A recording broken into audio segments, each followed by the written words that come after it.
What's up, everybody? Welcome into another episode of Profit Picks. If you are new, we do always start the show by being transparent. Yesterday, I did not get involved with anything, so I don't even have anything to report.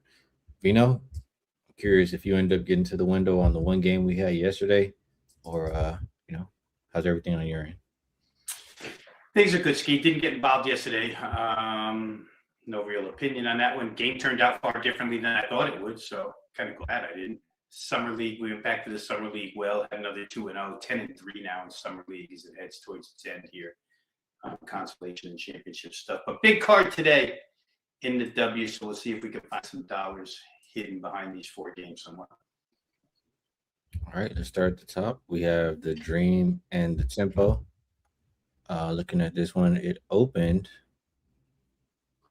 I don't have the openers. They didn't put them out there, but I think it was 7.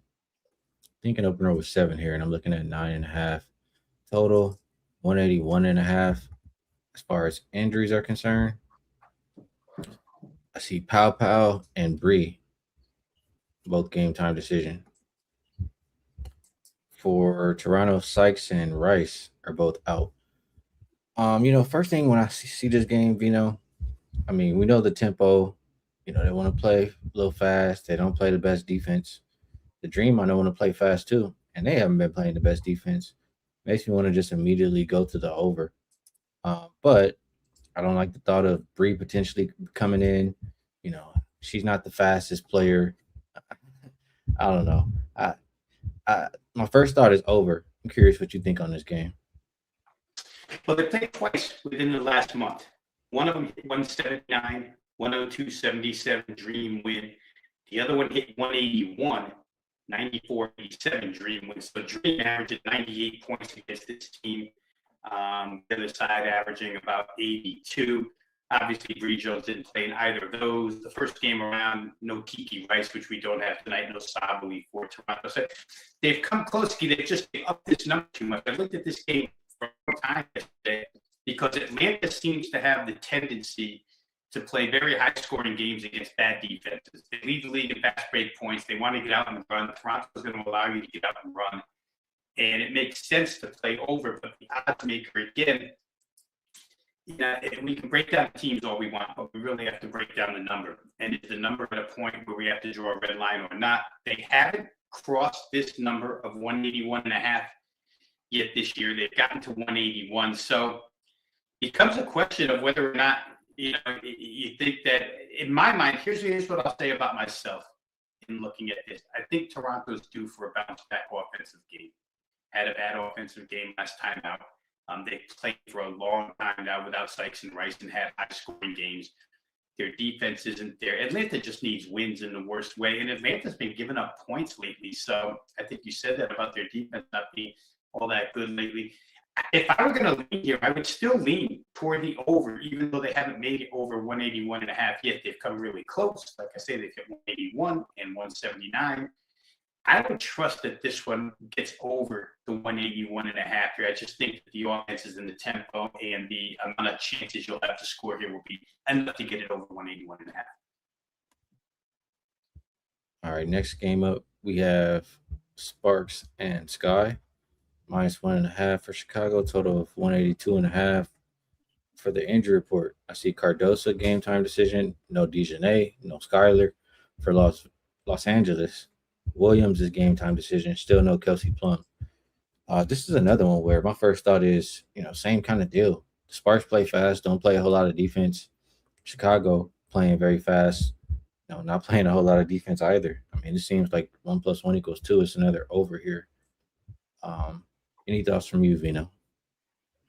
Yeah, this last 6 games Chicago's played, Skee, I'll just read you the final score totals: 206, 188, 189, 187, 185, and they throw 143 in there against Phoenix. Chicago's been playing very, very high-tempo, high-scoring games.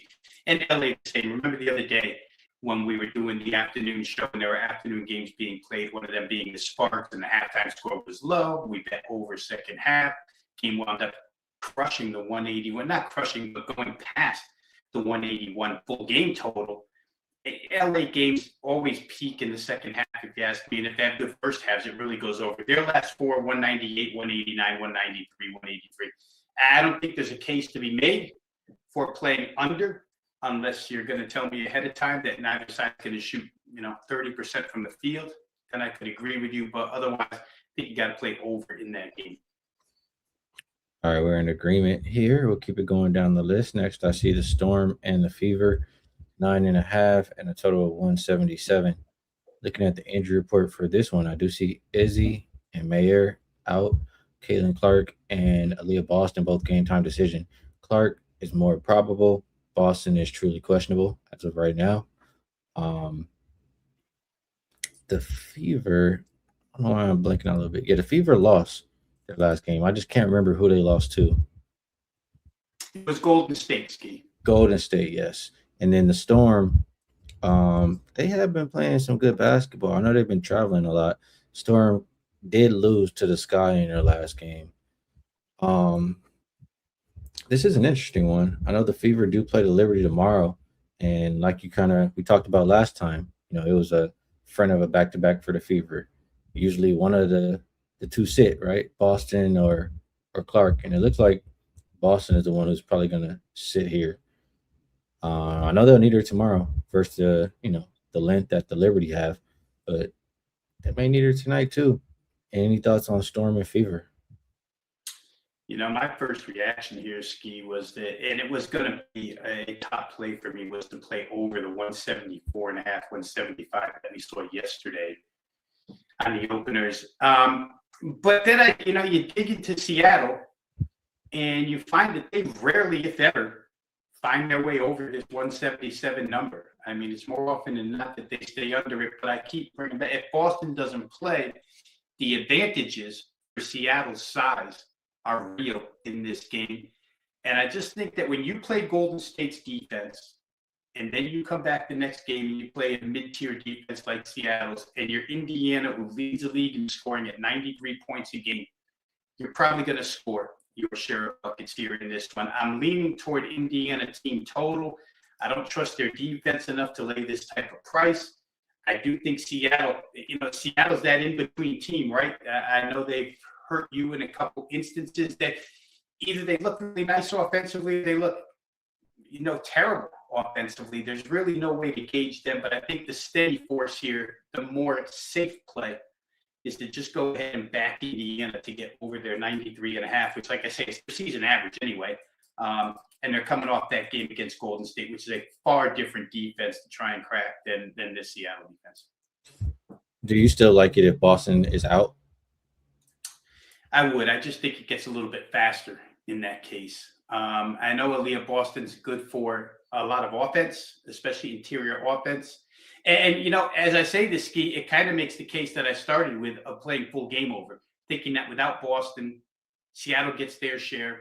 Indiana runs back down, gets their share because there are a lot more guards, more small ball type style here tonight.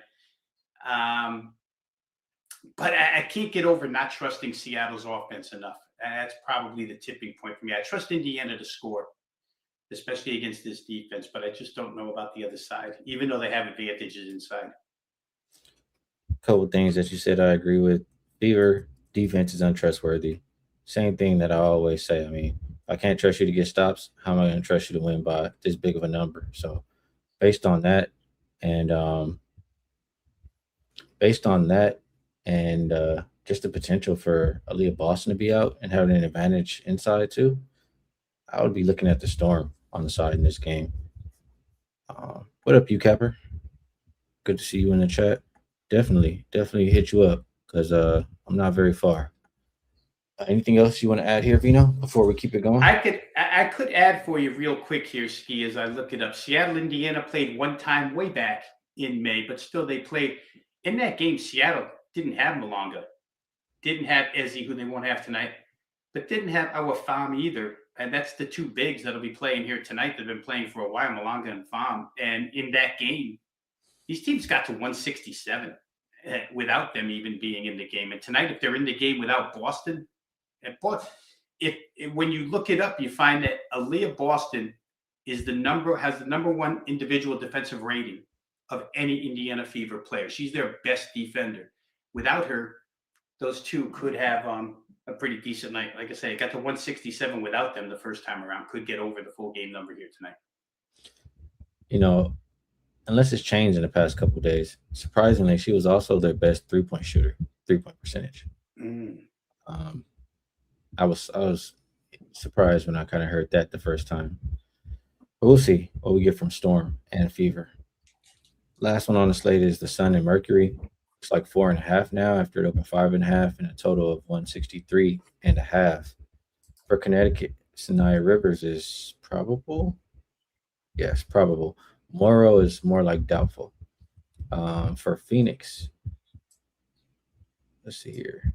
Who's Linkskins is probable. Sammy Whitcomb is questionable. Natasha Mack is doubtful. Um, Phoenix coming off that game versus Minnesota. I mean, they shot the ball really well. They shot the ball extremely well. But you got a career high from Kelly McBride. I mean, not career high, season high from Kelly McBride, career high from Olivia Miles. And that was enough for the Lynx to get a 104 to 100 victory. Usually I might just, if I just look at the numbers, I would think that I can't really trust Phoenix if they shot that good and still didn't win.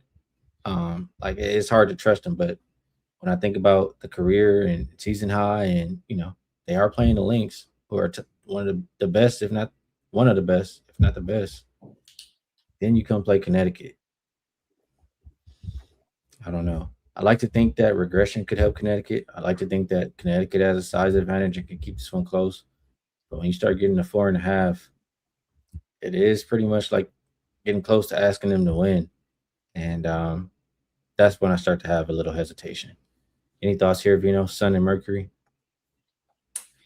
Yeah, I hear what you're saying because the Sun are untrustable in the second half. They just proven and proven again. How about these numbers, Ski, really quick? If you're a first half, second half better. First half, Connecticut, last 14 games, they're 11-3 against the spread first half.